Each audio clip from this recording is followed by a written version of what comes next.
Salam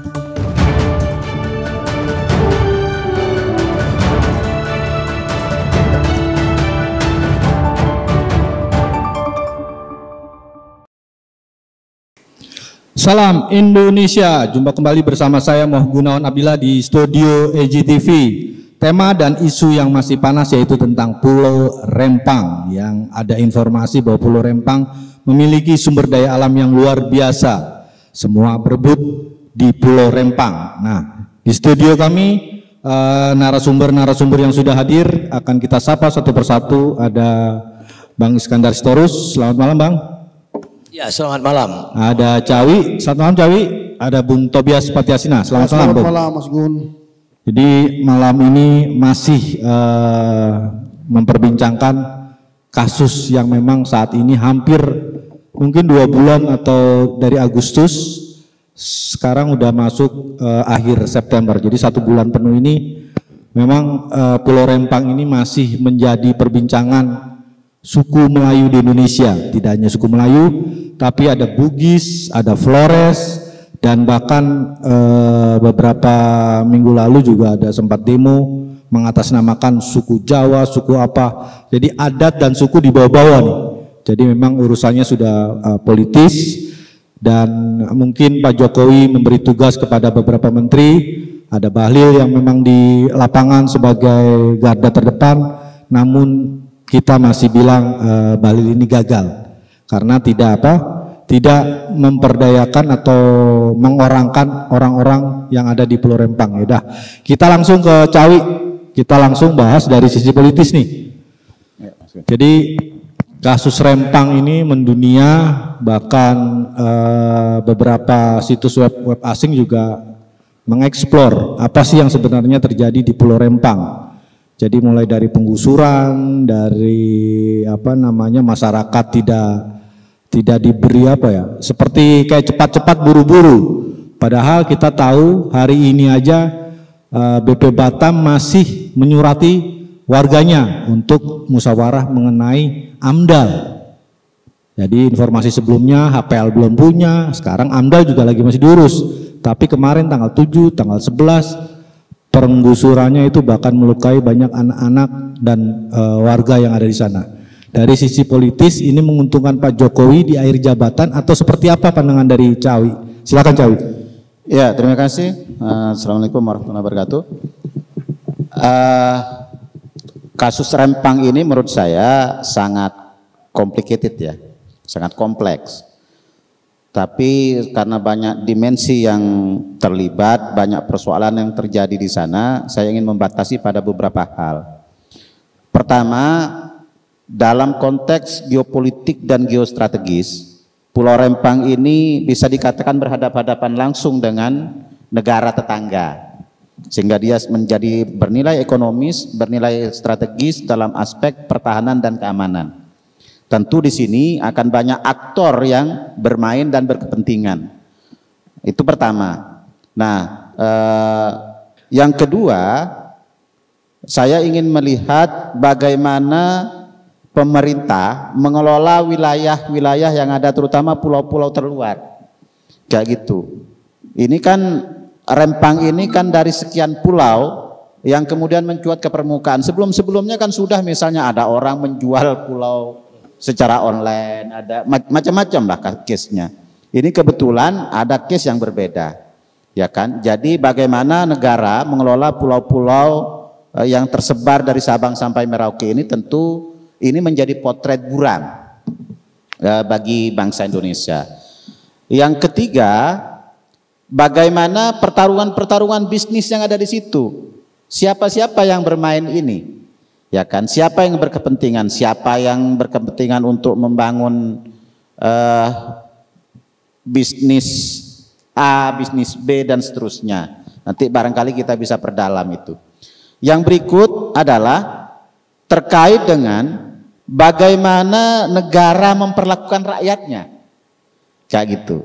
Negara memperlakukan rakyat yang ada di sana. Dalam konteks ini misalnya pemerintah membawa investasi, seharusnya investasi itu untuk mensejahterakan rakyat. Rakyat yang pertama adalah tentu daerah sekitar. Tapi kan pada kenyataannya ketika ada penggusuran paksa misalnya, ini kan namanya mencabut rakyat dari akarnya. Orang yang biasa bertani, berkebun di sana misalnya, harus bekerja apa habis itu? Ini kan nasib sebuah peradaban juga harus dipertimbangkan di sana.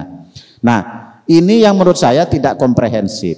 Ditambah lagi kemudian ya pelaku-pelaku, para pemangku kepentingan ini tidak transparan dan tidak jujur, ya kan, menginformasikan ke publik apa yang terjadi, apa yang sebenarnya terjadi, dan apa yang sudah mereka lakukan dan apa yang sedang mereka lakukan. Ini sebenarnya yang tidak jujurnya ini kita saksikan kemudian, ya kan, informasinya tidak transparan, apa yang terjadi di lapangan dan apa yang disampaikan ke publik, apa yang mereka lakukan, apa yang mereka ingkari, ya kan. Ini yang kemudian kita lihat menjadi polemik yang berkepanjangan. Nah, oleh karena itu, apakah ini menguntungkan atau tidak? Menurut saya, pembangunan pulau-pulau terluar itu bernilai strategis, kayak gitu. Artinya dalam konteks national interest atau kepentingan nasional itu bernilai strategis, dan itu sebenarnya menjadi sangat penting. Apalagi ini berbatasan dengan negara kecil yang sebenarnya lebih maju daripada negara sebesar Indonesia bernama Singapura itu, kayak gitu. Banyak sekali misalnya potensi ekonomi kita yang masuk ke sana, kayak gitu kan. Nah, jadi pembangunan di Rempang itu bernilai strategis, tapi kemudian ini terjadi perilaku para pemangku kepentingan yang menurut saya sense of crisis-nya kurang memadai, ya kan. Taruhlah misalnya bagaimana tahapan-tahapan itu dilakukan. Taruhlah seperti tadi disampaikan bagaimana AMDAL, bagaimana HPL dan seterusnya. Yang ini kalau ditarik ke ujungnya tentu kita akan sangat terkait dengan bagaimana reforma agraria yang terjadi di Indonesia, ya kan.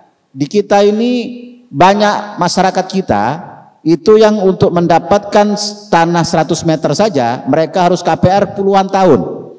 Tapi ada sekelompok orang yang memiliki dan menguasai lahan ratusan hektar tapi terbengkalai atau tidak terurus begitu.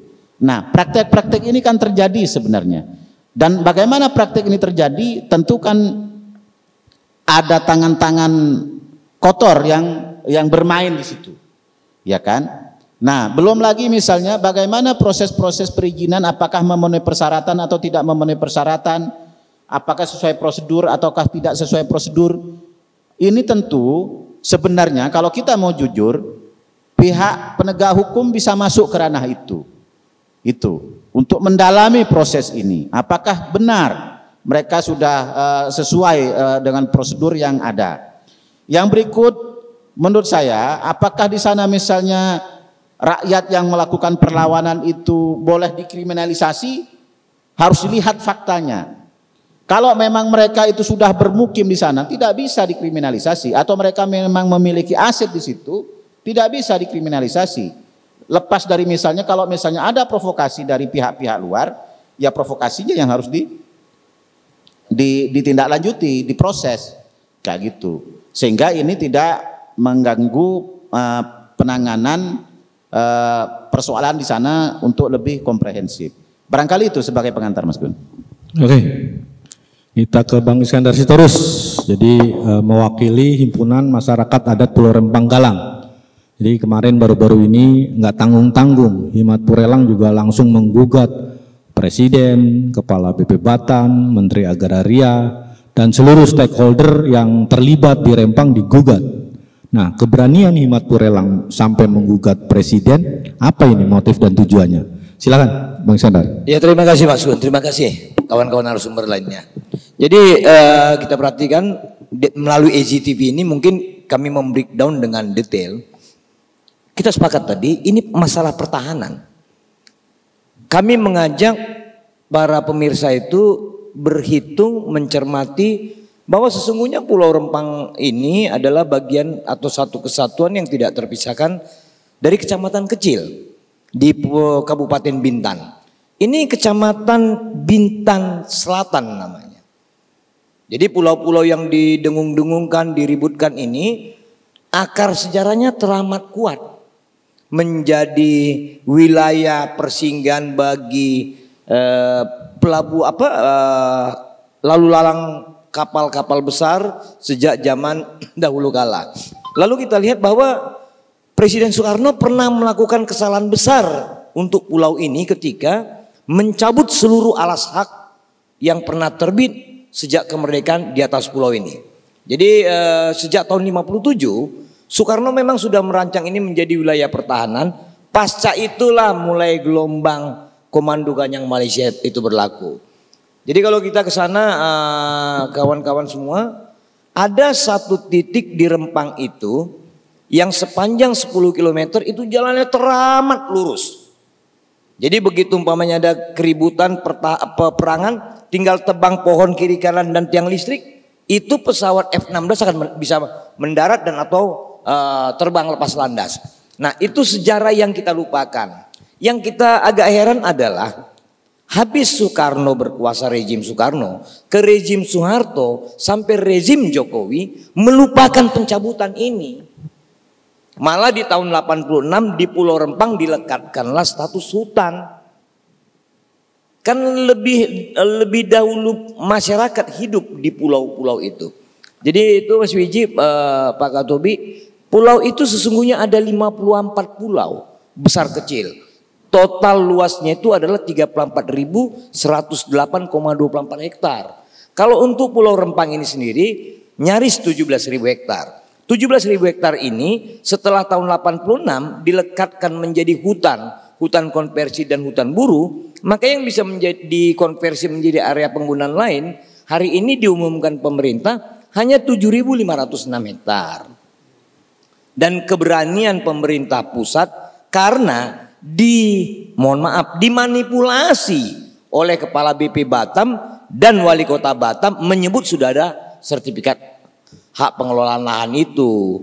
Ini yang membuat pemerintah pusat terjebak sehingga sampai mengerahkan aparat hukum menjadi alat kekuasaan, mengusir rakyat. Nah, kita melihat bahwa terjebaknya pemerintah pusat tentu adalah sesuatu laporan yang berwarna ABS, asal Bapak senang. Coba hari ini publik sudah tahu, ternyata sertifikat pengelolaan lahan itu baru dikeluarkan 400 hektar oleh Kementerian Agraria Tata Ruang di atas Pulau Rempang itu. Lalu Kementerian Kehutanan hanya melepas 7.506 hektar untuk menjadi area penggunaan lain, tetapi oleh Kementerian Agraria menyebut proses-proses untuk seperti pembayaran ganti rugi terhadap penduduk harus mereka lakukan agar terbit sertifikat pengelolaan lahan. Jadi ini yang terjadi kita lihat adalah pemerintah pusat menganggap nggak ada manusia di atas tanah itu. Pemerintah pusat menganggap itu punya dia. Itu bukan punya pemerintah pusat. Itu tanah berstatus tanah negara. Bukan tanah milik negara. Kenapa kami sebut demikian? Era 57 sampai tahun 68 di sana sudah ada perkebunan PT Mentrans, produk nanas dan ekspor nanas ke Jepang. Lalu kita perhatikan bahwa SK yang dikeluarkan Presiden untuk menyatakan itu adalah HPL BP Batam bukan semata-mata atau serta-merta itu kepemilikan tanahnya.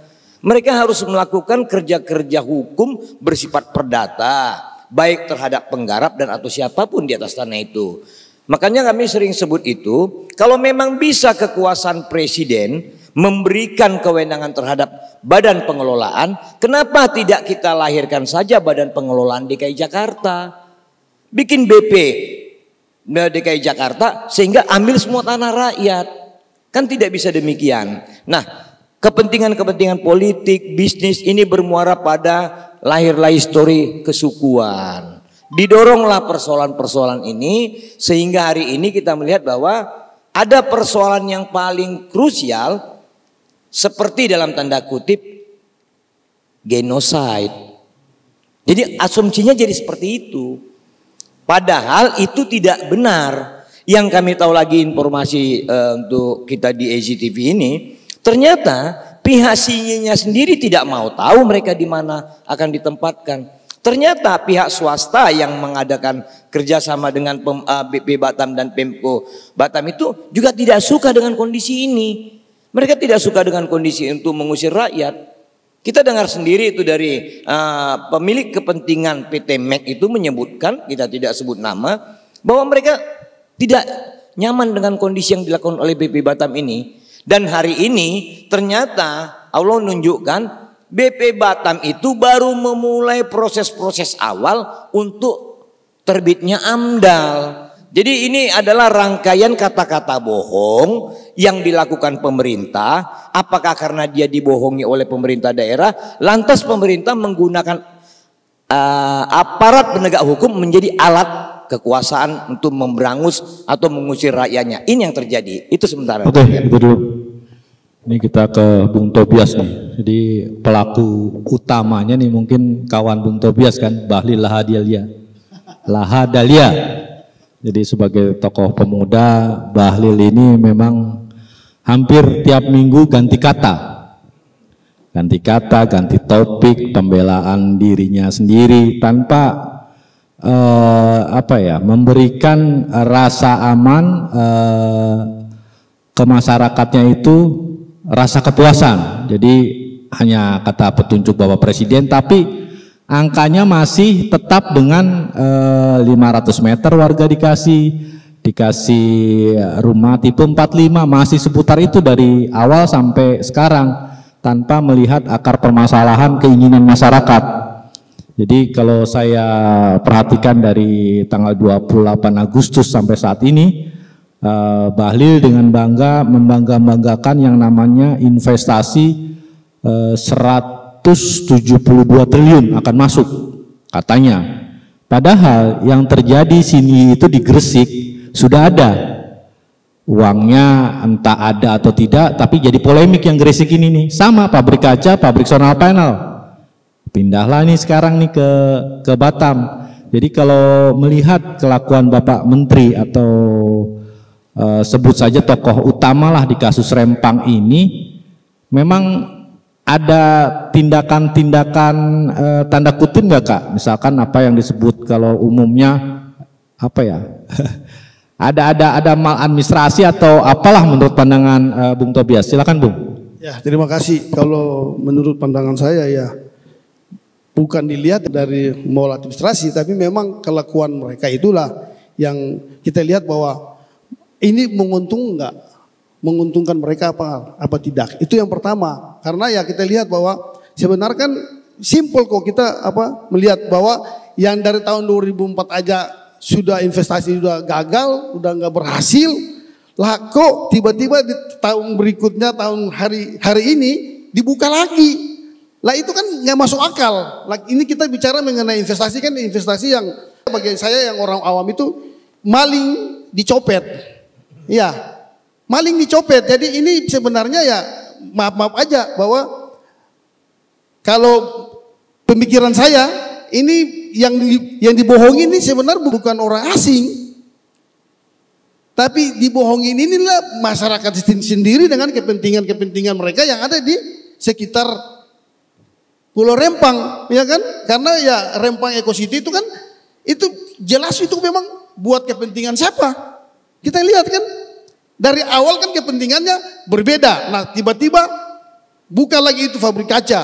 Nah pabrik kaca ini itu pasti yang tadi saya bilang itu kan pasti ada interest kepentingan bahwa mereka itu yang punya di sekitar Rempang itulah yang punya lahan di situ untuk mereka secepatnya menjual lahan mereka itu ya untuk apa? Coba kita mikir deh, Mas. Ya kan? Nah untuk itu ya saya pikir gini ya. Kalau bisa kan saya kemarin kan sudah pernah ngomong, kalau bisa ya digagalin aja, ya kan, jangan dipaksakan karena ini kita memaksakan investasi ini, coba deh nanti ujung-ujungnya nanti nih kita ribut dengan investasi luar, karena ya yang di luar dicopet, yang di dalam pun dicopet, dicopet sama siapa? Sama mereka di sekitar situ yang punya lahan-lahan, yang punya kepentingan di situ. Nah ini kita terus terang aja lah, ya jangan kita ini bicara munafik-munafik. Dan kita ngelihat bahwa di sinilah Jokowi harus tegas, kan? Karena sudah pernah Jokowi bilang kan, ya kalau bisa ya ganti rugi itu ya, kalau bisa, kalau nggak mau ya sertifikat mereka aja dikasih lagi. Jadi diusir aja, karena kan pernah dari mulut Pak Jokowi bilang kalau investasi nggak benar ya di close aja, dicari lagi kan? Itu dari mulut Pak Jokowi sendiri. Nah untuk itu kan kalau memang kita lihat bahwa ini dipaksakan, ya berarti ya kegagalannya siapa?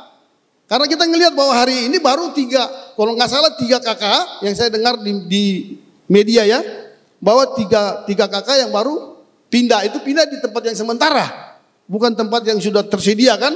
Nah kalau yang banyak, yang segitu banyak pun nggak mau kan katanya ya. Nah ini sekarang begini aja Mas, intinya yang saya berbicara mengenai Rempang ini, ya kita dari Eksponen Pemuda Indonesia ini harus tegas bahwa yang nggak benar ya nggak benar, jangan paksakan. Si Bahlil ya kalau bisa ya, dia kan selalu ngomong investasi, tapi hari ini bicara lain, besok bicara lain, lusa bicara lain. Tapi interest kepentingan dia pasti ada di situ, mau tidak mau.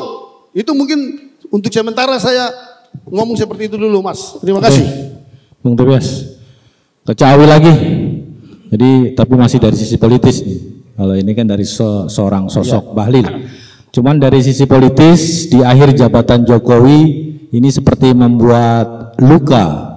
Jadi lukanya nggak tanggung-tanggung.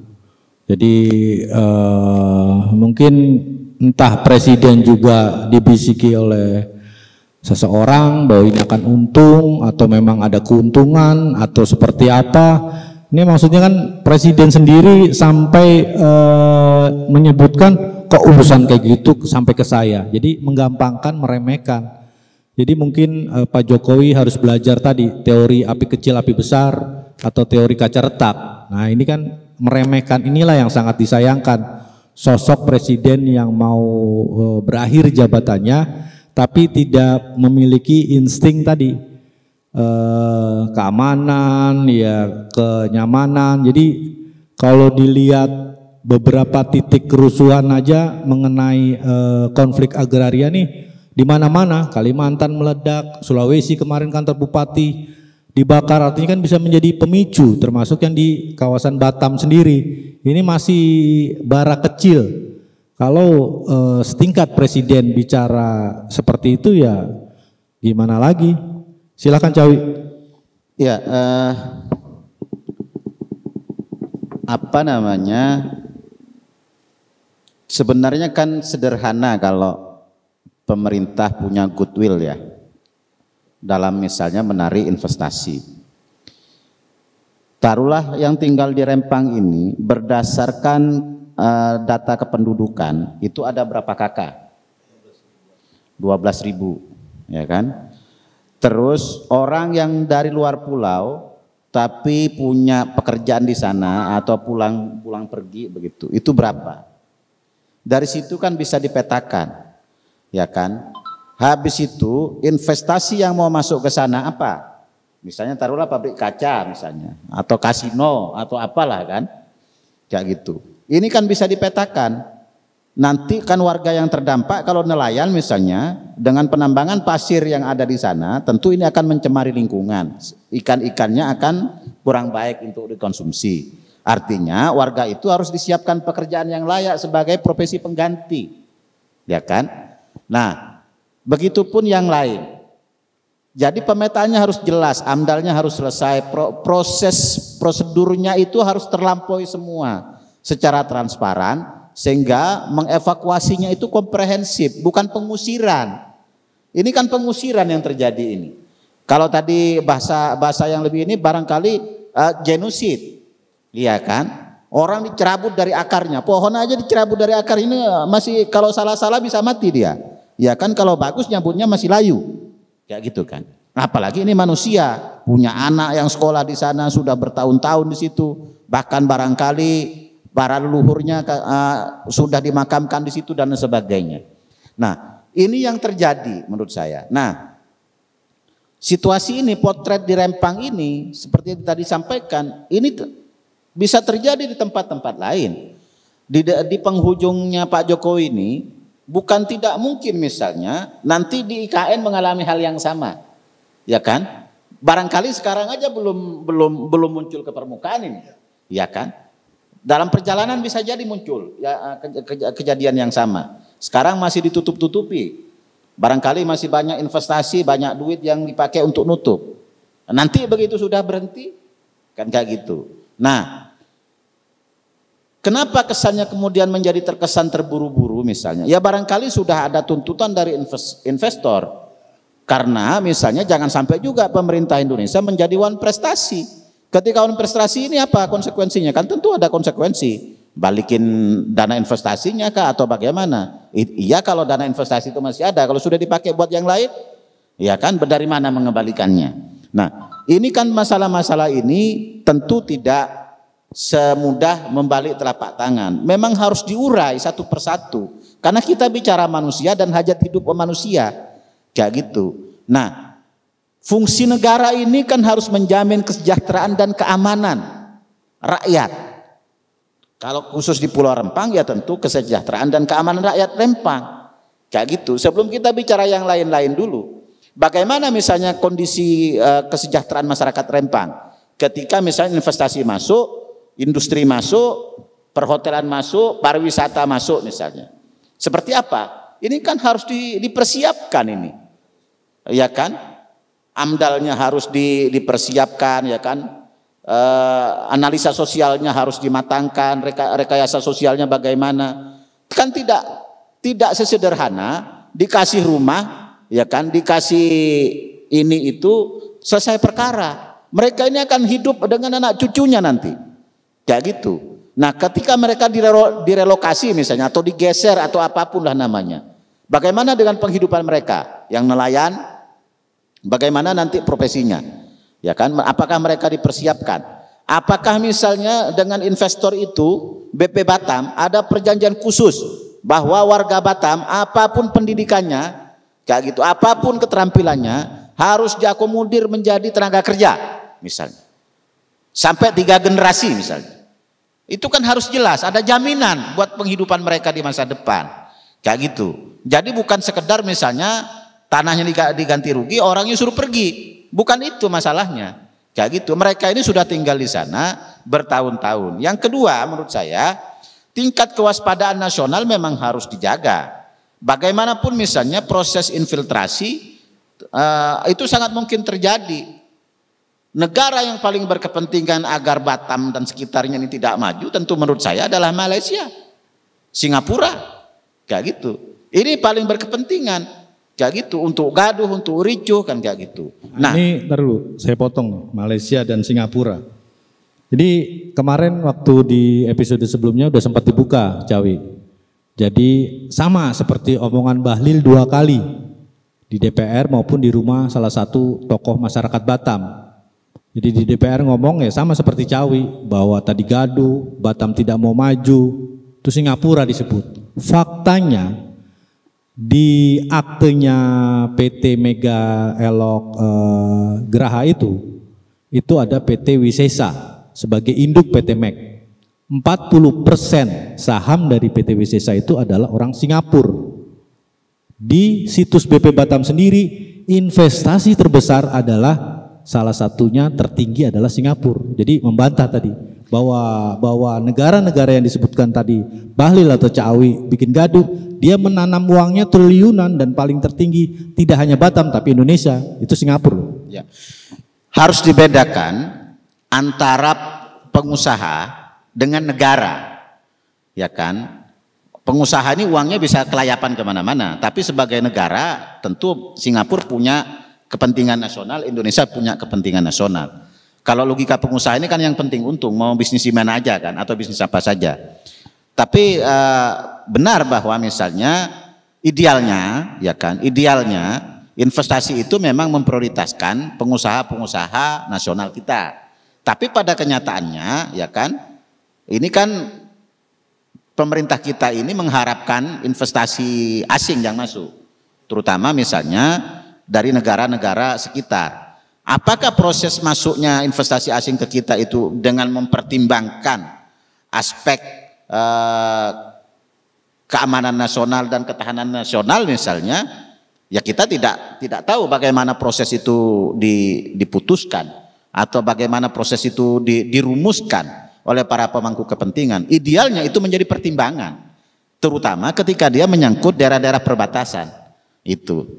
Tapi ya saya tidak begitu yakin bahwa pertimbangan soal nasionalisme lah ya dalam konteks ini, nasionalisme itu masuk dalam konteks menarik investasi itu. Karena kan pada kenyataannya logika nasionalisme sekarang ini kan sudah tidak terbatas pada batas-batas wilayah negara, kayak gitu. Jadi ini memang tantangan tersendiri menurut saya, Mas Gun. Oke, ke Bang Iskandar lagi. Jadi kita sudah mendengar apa yang dibicarakan oleh Cawi dan juga sangat penting tadi ketahanan nasional di Rempang itu sebagai garda pulau terluar dan terdepan dan berbatasan langsung dengan Singapura, Malaysia, Cina, dan memang juga Laut Cina Selatan atau Rempang sendiri memang memiliki potensi yang sangat-sangat luar biasa. Jadi secara kebetulan juga banyak beberapa pihak yang menyebutkan bahwa ada sesuatu sumber daya alam di Rempang yang memang tidak dibuka oleh pemerintah. Jadi kalau kita buka yang namanya geoportal ESDM, itu Pulau Rempang tidak ada satupun perusahaan yang tertera di pulau itu. Tapi bisik-bisik di belakang seperti beberapa waktu lalu kita pernah disomasi. Nah itu juga langsung dari mulut beliau, salah satu petinggi negara, bahwa diiming-imingi oleh sosok yang namanya Windu Aji Sutanto bahwa memiliki pasir, silika, dan kuarsa di wilayah Kepulauan Riau. Nah banyak hal-hal yang ditutupi ini oleh pemerintah, ketidakjujuran oleh pemerintah, bahasa-bahasa yang tiap hari berganti, dari mulai relokasi, pengosongan, pergeseran, dan entah apa lagi. Jadi membuat rakyat ini bertanya-tanya, ini rejim di akhir rejim ini mau cari keuntungan, dugaan ya, atau apa? Atau memang layak untuk masyarakat dengan menyebut-nyebut investasi akan mensejahterakan rakyat lah, 30 tahun, 20 tahun, tapi diucapkan oleh para pejabat yang mau di akhir jabatannya. Nah itu fair atau tidak? Silakan. Terima kasih Mas Gun. Jadi memang agak unik ya kalau kami di sana ya, waktu saya inisiasi masyarakat mendirikan Himpunan Masyarakat Adat Pulau-Pulau Rempang Galang tahun 2008 lalu, kita berbadan hukum malah sudah ya, itu realnya Pulau Rempang itu saja potensinya adalah di atas permukaan tanah yang bisa kita lihat dan bisa kita pegang, itu bauksit.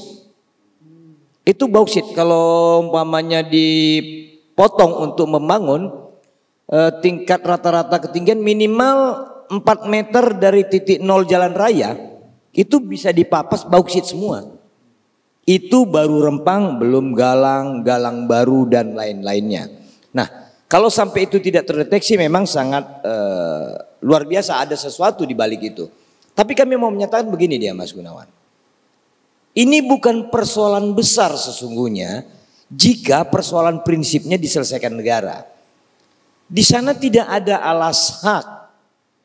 Kalau tadinya itu diberikan alas haknya diatur oleh negara dengan sistem yang paling sederhana sekarang PTSL saja, maka tidak akan ada kecenderungan gusur-menggusur ini. Yang terjadi adalah beli, jual beli dan jual. Tapi ketika negara melalaikan apa yang telah dicabut oleh rezim Soekarno sampai rezim Jokowi sekarang, yang terjadi ini. Akhirnya kan pemerintah malu, khususnya yang dimotori garda terdepannya Pak Bahlil inilah gitu kan. Lalu Pak Bahlil ini kan tentu akan disokong oleh Pak Erlangga.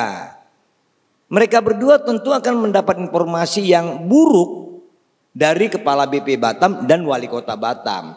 Maka hari ini kita dipertontonkan catatan-catatan yang dikeluarkan oleh Komnas HAM dan Ombudsman jelas-jelas menyebut bahwa semua itu keliru. Bukan hanya maladministrasi, ini lebih tepat adalah rangkaian kata-kata bohong yang dilakukan oleh BP Batam dan Wali Kota Batam terhadap pemerintah, sehingga kebijakan pemerintah pusat yang bernama proyek strategis nasional dihujat di daerah. Ini memalukan. Kalau tadinya ini adalah proyek sebatas MOU antara pihak swasta dengan BP Batam dan gagal atau fail, orang tidak tertawa.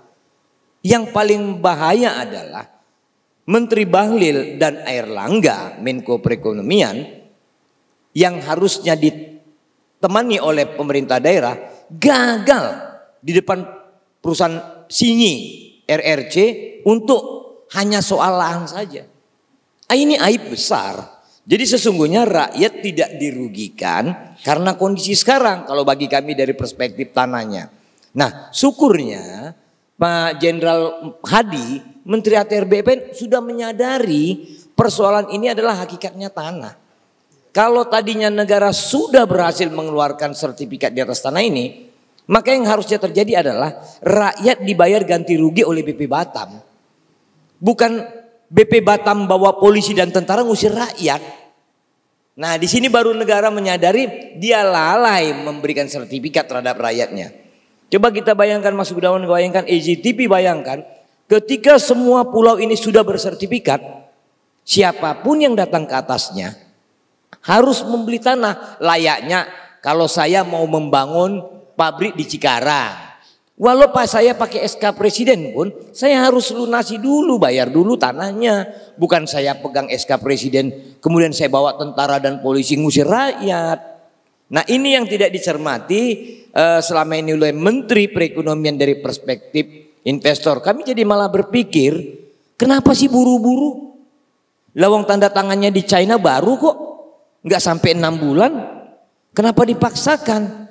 Hari ini malah dipertontonkan banyak kekurangan-kekurangan. Dari mulai sertifikatnya tidak ada sampai kepada AMDAL. Jadi konklusinya menurut kami, kebijakan Pak Hadi yang akan mengkaji pertanahan itu langkah besar, langkah mulia. Tinggal bagaimana teknis-teknisnya dilakukan percepatan oleh Kementerian ATR BPN agar investasi ini tidak sempat lari. Hitungan kami, Mas Gun, kinerja Kementerian ATR BPN dengan banyaknya pendaftaran yang sudah dilakukan rakyat, hitungan 30 hari bisa kelar kok ini. Kalau kita mau jujur, tadi kan sudah kita sama-sama melihat bahwa tidak satu pun ada terlihat iup di atas kepulauan itu. Tetapi di luar sana terlihat banyak penguasa yang mengatakan punya pertambangan di atas tanah itu. Tadi saya sudah sebut yang potensi terlihat kasat mata itu, Mas Gunawan. Kalau saya itu ke Batam, saya dari mulai jembatan 1 sampai jembatan 6 Galang Baru, itu pecah-pecah, itu teratur pecah-pecahnya bauksit. Jadi itu berpotensi luar biasa. Kami malah bersyukur ketika ada orang yang mau berinvestasi ke sana, ada yang memfasilitasi pihak swasta. Sayang, investor dari rakyat RRC dan swasta ini menjadi kecewa oleh perilaku BP Batam yang disajikan selama ini, apalagi pemerintah pusat diwakili oleh Pak Bahlil ini. Jadi kalau kami simpulkan, ini adalah persoalan pertanahan, keadilan terhadap tanah, pemerolehan atas tanah. Biarkan itu terwujud, nanti investor siapapun beli aja tanah rakyat. Itulah keadilan. Coba kita bayangkan bapak-bapak semua. Ganti rugi 500 meter dan 1 unit rumah paling biaya hidup setahun. Tanahnya dia 5 hektar. Gimana logikanya ini? Katakan itu adalah tanah negara. Iya, tapi dia penggarapnya. Lepaskan dulu ke dia supaya nanti negara atau BP Batam membayar 5 hektarnya kali 10.000 kek gitu. Ini kan enggak, 5 hektarnya saya rampas, saya ganti dengan 500 meter, saya kasih rumah harga 120 juta, saya kasih biaya hidup setahun. Enak banget kan? Ini yang tidak diketahui oleh publik. Jadi dalam tanda kutip, ini ada instrumen pemerintah seakan-akan menjadi representasi negara, menggunakan aparat hukum menjadi alat kekuasaan, mengambil punya rakyatnya. Ini kan ada hak keperdataan di bahasa semua itu. Jadi semoga ini insya Allah nih, kebetulan Kementerian ATR BPN itu memformulasi di minggu depan untuk mengkaji hal ini. Mereka baru menyadari, kami bangga. Yang kita agak sewot adalah lihat saudara Bahlil aja begitu. Kalau saudara Bahlil ini seperti dia adalah segala-galanya. Dia tidak tahu bahwa di atas langit ada langit. Tapi segala-galanya salah semua kan, begitu. Oke, ke Bung Tobias. Kita udah melihat apa yang dari Cawi dan Bung Iskandar. Jadi ada sosok pengusaha lah, koran-koran atau online sudah menyebut nama pesohor sekelas Pak Tommy Winata. Jadi kalau kita ngelihat Arta Graha Peduli, tidak ada satupun atau konglomerasi yang sebesar yang namanya Arta Graha Peduli. Jadi Arta Graha Peduli ini di mana-mana ada dia menolong, dia memberikan rumah kepada warga-warganya. Artinya ketulusan Pak Tommy Winata ini diuji oleh negara. Jadi entah siapa yang kong kali kong. Jadi informasinya yang saya dengar, rakyat Batam korban, Tommy Winata korban dari pemerintah. Nah ini kan sesuatu yang ajaib Bahlil. Sosok Bahlil bisa istilahnya dalam tanda kutip mencopet Tommy Winata. Informasinya nggak main-main, 1,6 triliun. Valid itu, Mas? Ini kan tanda kutip. Tanda kutip. Jadi tanda kutip itu nanti tinggal konfirmasi ke BKPM. Benarkah ada uang 1,6 triliun yang sudah menggelontor dari Pak Tommy Winata? Ya, paham Mas. Gitu. Jadi sosok jiwa Pak Tommy Winata atau Pak TW ini membantu rakyat, seperti ada rumah Buddha Suci di daerah-daerah Kamal. Penggusurannya pun juga penggusuran yang manusiawi. Dia bahkan berani mensejahterakan warga-warga yang digusur oleh dirinya dengan tadi modal, pembelian ikan atau apapun lah. Jadi dia sebenarnya senang merangkul. Tapi para penipu di belakang Tommy Winata inilah yang mungkin baru tersadar. Karena saya dapat informasi kalau dia menarik investasi, dia kena penalti. Dia hanya menunggu, batasnya memang 2 tahun. Kalau negara gagal, uangnya dibalikin ke Pak Tommy Winata sebesar 1,6 triliun. Itu informasi yang saya dapat. Silakan Bung Tobias. Terima kasih Mas. Ya tadi yang dari awal pun saya ngomong ya kan, bahwa ini ada interest kepentingan yang dimana pemodal dalam negeri pun ya kan, yang tadi sudah disebutkan salah satu nama itu, jangan-jangan modalnya dari dia. Nah, modal itu diambil untuk kepentingan mereka yang ada di situ, udah begitu dijual lagi. Itu yang saya bilang kan. Nah, ini kan pencuri dicopet. Nah, jadi kita bersyukur bahwa ada seorang Tommy Winata itu yang mau membantu, ya kan? Tapi kita nggak tahu dia membantunya buat siapa. Ini tangan-tangannya kepada siapa? Kalau di tangan-tangan kepada orang-orang yang salah, ya dicopet juga, hilang juga duitnya. Nah itu yang jadi masalah itu. Ya mudah-mudahan ya jangan, supaya uang itu dikembalikan ya benar-benar investasi yang benar. Tapi kalau investasi yang tadi yang saya lihat, nah inilah saya bilang bahwa punya kepentingan semua ini, mereka-mereka ini yang bagaimana caranya mengambil duit orang dari kantong. Bagaimana caranya? Ya satu caranya ya itu yang tadi saya ngomong. Dibilangin lah nanti lahan ini dijual dengan harga yang besar. Bisa aja kan? Nah, tapi nggak ada modal. Boleh dong. Pinjam modal dong. Nah, padahal modal itu untuk apa? Untuk kepentingan dia sendiri. Dia beli lahan, sesudah habis beli lahan dia jual lagi ke situ yang lebih besar. Ya, kita mana tahu Mas. Jadi maksudnya agak buru-buru, jangan-jangan karena sudah ditagih sama investor. Ya itu kan saya ngomong tadi kan, benar kan? Jangan-jangan sampai sudah ditagih, akhirnya nggak bisa bayar, akhirnya ya begitu kan? Mau tidak mau, paksakan yang tadi sudah dibicarakan sama Mas Is. Betul, kemungkinan besar ada sesuatu yang harus mereka raih. Tetapi ternyata pihak MEK itu sendiri kita ketahui tidak berniat seperti itu. Nah, siapa yang menunggangi momentum investasi ini? Ini kan kalau kita lihat bapak-bapak semua, yang getol siapa? Bahlil. Terlampau getol. Jadi kami mikir beliau ini menteri investasi atau investor? Kan jadi bersifat investor dia. Pertanyaannya dia ada nggak investasi dia di situ? Kita belum tahu. Oh. Kan ini semua akhirnya terbuka oleh Komnas HAM, terbuka oleh Ombudsman bahwa Nggak ada kesiapan administrasi mereka terkait tanah itu. Nah ini yang kami sebut sangat-sangat prematur, melakukan langkah-langkah manipulasi, seakan-akan dia adalah negara, padahal dia adalah pemerintah. Dia kan pemerintah, dia harus berhadapan dengan tanah rakyatnya. Pun tidak punya sertifikat, itu kan tanah garapan. Itu disebut kalau selama ini kadede, ganti rugi. Kasih dong. Ini enggak, kasih cuma 500 meter bikin rumah 120 juta, ngambil tanah rakyat 5 hektar. Ini catatan untuk kawan-kawan, kasihan pengusaha-pengusaha asing juga di sana. Itu modal-modal tambak, resort, hotel dan lain-lain. Yang sekarang kami bingung, ada laporan polisi di atas Pulau Rempang. Kemudian terlapornya pengusaha-pengusaha yang udah investasi 20 tahun yang lalu, sekarang diminta menyerahkan asetnya.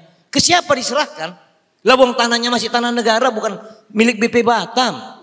Kenapa diserahkan, harus diserahkan sukarela? Ini kan menjadi manipulasi. Kami berharap Pak Kapolri periksa pelapor itu. Siapa dia? Legal standingnya apa?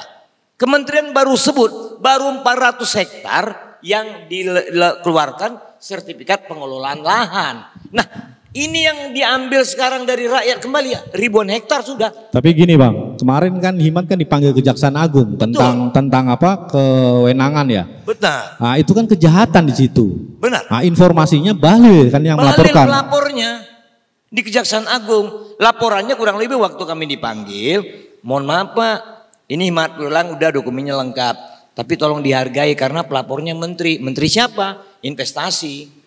Dilaporkan soal? Di Bahlil melaporkan ada perbuatan penyimpangan kewenangan berpotensi merugikan keuangan negara dilakukan oleh BP Batam kok. Sama jadi Gubernur Kepri. BP Batam. Sama Gubernur Kepri dilaporkan. Dan Gubernur Kepri. Itu jelas undangan Kejaksaan Agung kepada cuman kan ini kan salah satu poin bahwa pemerintah atau Kejaksaan Agung tidak jujur, tidak memberitahu ke masyarakat. Penyimpangan kewenangan itu tidak diumumkan, hanya orang-orang tertentu yang tahu kan. Iya, akhirnya alhamdulillah kan ini terbuka. Ternyata memang ada penyimpangan kewenangan dimulai Pemkot, BP Batam dalam MOU 2004 itu. Dengan PT MEK itu? Iya, dengan PT MEK, judulnya A, hari ini jadi Z. Kan kelihatan, ketika dibuka tidak ada sertifikat pengelolaan lahan. Lalu kalau kita perhatikan, bayar nggak ke rakyatnya. Ini kan mau ngerampok tanah yang dikelola rakyat yang statusnya adalah hutan dan hutan buruh, tapi kan bisa dikeluarkan negara menjadi area penggunaan lain kepada rakyat. Bisa PTSL. Tapi kalau ini enggak. Nah, ini yang kita sebut bahwa negara jangan sampai rusak karena oknum-oknum yang kebetulan menjadi pembantu presiden. Kebetulan pula jangan-jangan terafiliasi dengan korporasi yang ditutup-tutupi memiliki lahan pertambangan walau belum punya izin. Ya, kan begitu kita tahu. menarik ini, Bung Tobias, kita lanjut tuh. Itu dia. Kami berharap agar tambang itu pasir, kenapa di Rempang? Karena ada pasir kuarsa dan silika. Dicek di mana pasir kuarsa silikanya. Karena kalau kita lihat mau di Kementerian SDM nggak nongol di peta itu. Tapi yang nongol itu di depan mata publik adalah bauksit. Kami pengen tahu juga, kami di sana kebetulan saya sejak tahun 2008 sudah mengelola di sana. Kami bingung di mana pasir kuarsa itu. Kita nggak tahu, tapi kami tahu ada penguasa Jakarta yang memiliki tambang itu. Kan kita pengen tahu juga perusahaan apa ini, di mana IUP-nya, RKAB-nya udah nongol belum, udah tercatat belum, udah dilapor belum. Modinya belum kelihatan. Jadi sebenarnya bapak-bapak, ini adalah upaya manipulasi. Menjual angan-angan bayang-bayang ada investasi, sesungguhnya bukan itu motifnya. Kami takutnya di situ. Lihat saja, ada target tanggal 28 bisa digeser kok 30 hari. Ya, oke. Gitu. Kita kasih kesempatan ke Bung Tobias, jadi udah mendengar apa yang disebutkan tadi Pak Iskandar. Jadi memang nih di akhir-akhir jabatan ini semua bermain, petinggi negara terang-terangan bermain. Tapi tidak jujur ke masyarakat. Dari sisi hukum sendiri tidak disebutkan penyimpangan kewenangan siapa dan siapa pelapor. Terus tambang-tambang ini siapa sih sebenarnya pemiliknya? Dan hanya partai-partai tertentu yang ada di Batam maupun di Jakarta yang memang bermain. Jadi konsolidasi pusat dan daerah di Batam itu sudah terlihat garis benang merahnya. Oh, partai si ini dan partai si ini yang boleh bermain, partai lain tidak boleh bermain. Ini dilihat dari MOU-nya, dari semuanya serba dia. Gitu loh. Silahkan Bung Tobias. Nah ini semua serba dia ini siapa? Itu pertanyaan balik gue Mas Gun. Nah ini saya bingung. Tapi dari pandangan saya sudah cerna bahwa ini ada interest kepentingan kebijakan yang ada di dalam Batang itu tuh ya salah satu yang tadi disebut. Ya tambang yang ada di situ, tapi mereka nggak mau sebut tambang. Mereka sebutnya hutan apalah, ini apalah, tapi pada dasarnya itu sudah ada tambang di situ. Nah ini yang saya bilang, ya akhirnya dibohongin lah itu yang saya tadi ngomong tadi itu. Untuk salah satu investor dalam negeri, seakan-akan bahwa ya sini mari dah. Saya yang koordinasi dah. Ini contoh dan ini saya punya pemahaman sendiri. Mau benar tapi mau salah ya itu bisa dicerna kan. Nah, tapi pandangan saya ini simpel sebenar. Ini dibohongin seakan-akan ini ada proyek yang tadi proyek besar tapi interestnya yang dia mau ambil itu aja pada yang lain. Nah itulah akhirnya dibuatlah satu kebijakan semua dana saya yang koordinasi. Nah akhirnya ya pas hari H nggak bisa waktu tepat untuk mendapatkan hasil. Akhirnya dengan cara-cara pressure. Oke, itu saya lihat. Yang pasti Saudara Bahlil bukan menteri investasi, perilakunya bukan menteri investasi, tetapi investor. Jadi kalau kami lihat, coba bapak-bapak amati sebulan terakhir, Bahlil itu layaknya bajunya aja menteri. Tapi pernyataan-pernyataan yang keluar itu sebagai investor kok. Ya mungkin dia kan basicnya dari seorang HIPMI, ya kan himpunan pengusaha muda toh itu boleh aja lah, ya kan karena tapi dia harus bisa memisahkan mana bajunya sebagai menteri, mana bajunya sebagai pengusaha. Karena ini kan berhadapan dengan nyawa orang. Bukan hanya memisahkan. Ya. Jadi begini, ini problemnya ketika berbisnis atas nama pemerintah, ya, itu bahaya. Kami takut itu. Sepakat. Oke, udah di ujung bincang-bincang malam ini. Kita mau ngambil kesimpulan, tapi memang kita nggak mau menyerempet karena nanti akan disomasi. Tapi itu ada kaitan dengan Cawi punya partai kan gitu. Apa tuh partai apa? Ya nggak tahu Cawi partai apa, silakan jawab lah. Jadi memang Cek KTA dulu kalau gitu. jadi kalau kita lihat belajar dari penggusuran Kemayoran di zaman Pak Harto, bagaimana Kemayoran lahan ratusan hektar tergusur semua. Masyarakat di sana itu hanya dapat ganti rugi sekian tanpa bisa merasakan efek investasi yang ada di Kemayoran. Nah ini mirip Batam. Jadi nggak peduli masyarakatnya mau jadi apa, kedepannya jadi apa, yang penting investasi masuk. Mereka belajar dari Pak Harto dan akhirnya nih salah satu yang diterapkan ini. Tapi ada salah satu aktivis menyebutkan ini lebih kejam dari zaman Pak Harto. Silakan Cawi.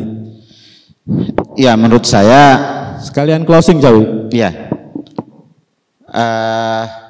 Kejadian di Rempang ini adalah puncak gunung es. Kelihatannya sederhana tapi sesungguhnya masalah yang ada di bawah sangat besar dan sangat kompleks. Termasuk misalnya bagaimana soal pengelolaan potensi sumber daya alam, bagaimana pengelolaan pulau-pulau terluar, bagaimana soal pengelolaan agraria. Ya kan kalau kita misalnya mau telusuri sampai ke tahun 2000-an ya kan, itu kan sebagian besar sudah ada pemilik toh, kayak gitu, sudah ada pemilik, sudah ada masyarakat yang menempati ya kan, tapi dalam perjalanan misalnya taruhlah dalam tanda kutip bahwa proses kepemilikan itu ada penyimpangan dari BP Batam dengan gubernur yang dilaporkan misalnya kan, ya kan harus ditelusuri memang itu demikian adanya atau seperti apa misalnya. Nah, kalau misalnya itu memang ada yang memiliki kan tentu juga harus dikasih kompensasi seperti tadi disampaikan. Kayak gitu. Karena begini, di kita ini tanah ini masih menjadi apa, hak kepemilikan individu itu kan harus diakui kayak gitu, ya kan. Nah, oleh sebab itu closing statement saya terkait dengan Rempang ini, proses penyelesaian dan penanganannya harus komprehensif, tidak bisa parsial. Tidak boleh terjadi perampasan hak masyarakat, tapi juga tidak boleh ada penyelewengan, baik itu dari segi proses dan prosedur, dalam hal ini misalnya AMDAL, hak penggunaan lahan dan seterusnya, maupun misalnya dalam aspek mempertimbangkan secara geopolitik. Bagaimanapun Rempang ini adalah pulau-pulau terluar kita yang berbatasan dengan negara-negara tetangga. Nah, karena kan kalau misalnya benar tadi misalnya di situ ada kandungan mineral misalnya ya, bauksit misalnya, begitu ini dihabisi, apakah itu mempengaruhi misalnya ke wilayah perbatasan kita di apa namanya dengan negara tetangga. Ini kan juga tetap harus dipertimbangkan dengan baik. Menurut saya itu. Dan di penghujung periodisasi Pak Jokowi ini memang idealnya jangan juga kemudian ada pejabat-pejabat yang kalap pakai aji ilmu mumpung, begitu. Itu, terima kasih Mas Gun. Oke, ke Bang Iskandar, closing statementnya silakan. Terima kasih Mas Gun. Tuh Bapak ini luar biasa perhatiannya kepada masyarakat Rempang Galang. Kasihan mereka. Kami tidak membedakan mereka berdasarkan suku dan lain-lain, tapi mereka adalah warga negara Indonesia. Mereka berhak sama seperti saudara-saudaranya di Jawa. Tadi Mas Gunawan sudah sebut seperti contoh di Kemayoran itu diganti rugi Mas Gunawan. Walau harganya kecil. Tapi kita lihat sama-sama di Galang. Tanahnya 2 hektar, gantinya cuma 500 meter dan rumah kok. Bayangkan dolimnya itu. Berarti kan lebih sadis dan lebih seram daripada rezim Soeharto. Itu terjadi di rezimnya Pak Jokowi yang adalah antitesenya. Tapi perilakunya malah luar biasa. Jadi kami berharap tidak demikian. Kami mendengar kabar 2 hari yang lalu bahwa memang agak unik ini Pak Hadi ini Menteri ATR. Mungkin beliau berdasar latar belakang militernya sudah mencermati bahwa basis persoalan ini akar muasalnya itu sebenarnya di tanah. Dilala mereka sudah mencermati, semoga saja dalam waktu dekat ini langkah-langkah Kementerian ATR BPN itu bisa menjadi lebih baik. Closing statement dari kami, Pak Joko Widodo, tarik mundur Saudara Bahlil untuk melakukan negosiasi investasi di Rempang karena sudah ada cacat-cacat yang buruk. Terlebih perilakunya Bahlil udah mirip ke investor. Masih banyak menteri lain. Kemarin kami dengar Pak LBP menawarkan diri itu mampu lebih baik daripada Bahlil. Kami lebih senang Pak LBP lah ketimbang Bahlil. Atau mungkin Pak Erlangga aja sekalian. Atau bisa juga menjadi ketua lembaga negara lainnya seperti umpamanya Ibu Puan Maharani atau Pak Bambang Susatyo. Kan bisa saja kan. Jadi itu yang kita harapkan agar diganti aja lah orang ini gitu. Tidak ada etikanya dan tidak punya moral terhadap masyarakat Rempang Galang. Demikian Mas Gunawan. Silakan Bung Tobias closing statement. Ya terima kasih ya. Mungkin terakhir yang saya katakan bahwa pemerintah harus lebih lagi jeli ya melihat persoalan yang ada di Rempang. Ya kalau memang seorang Bahlil ya memang harus diganti ya. Kalau bisa ya LBP lebih pas lah karena LBP kan lebih senior dan punya pengalaman di dalam tempur maupun turun ke masyarakat itu lebih jam terbangnya lebih tinggi dan orang-orang seperti LBP itulah yang bisa menyatukan dan punya harapan yang besar untuk benar-benar masyarakat yang ada di sekitar Rempang itu ya punya satu kenikmatan yang naik dengan dapat anggaran-anggaran yang besar. Kalau bukan beliau ya mungkin ya susah karena beliau punya pengalaman jam terbang yang besar. Nah mungkin itu dari saya seperti itu dan saya minta juga kalau memang harapan kita kalau memang ini sampai betul-betul harus dipindahkan ya. Yang pertama pembayaran ganti rugi itu harus sesuai. Mungkin itu dari saya. Terima kasih. Oke, terima kasih Bang Iskandar, Cawi, Bung Tobias. Mungkin pernyataan atau apa namanya hal-hal yang positif dari Bung semua sebagai tokoh bisa mempengaruhi pemerintah, mempengaruhi Jokowi untuk tadi berbuat kebaikan untuk masyarakat yang ada di Rempang Galang. Demikian pemirsa IGTV, bincang-bincang kita dengan tokoh-tokoh Indonesia yang begitu dahsyat, begitu populer, bisa menenangkan masyarakat Batam yang saat ini memang di ujung tanduk. Namun dengan adanya bantuan tokoh-tokoh pemuda Indonesia, Pak Jokowi bisa mereview kinerja yang tadi disebut Pak Bahlil atau siapapun yang berkepentingan di sana. Karena pasti ada udang di balik batu.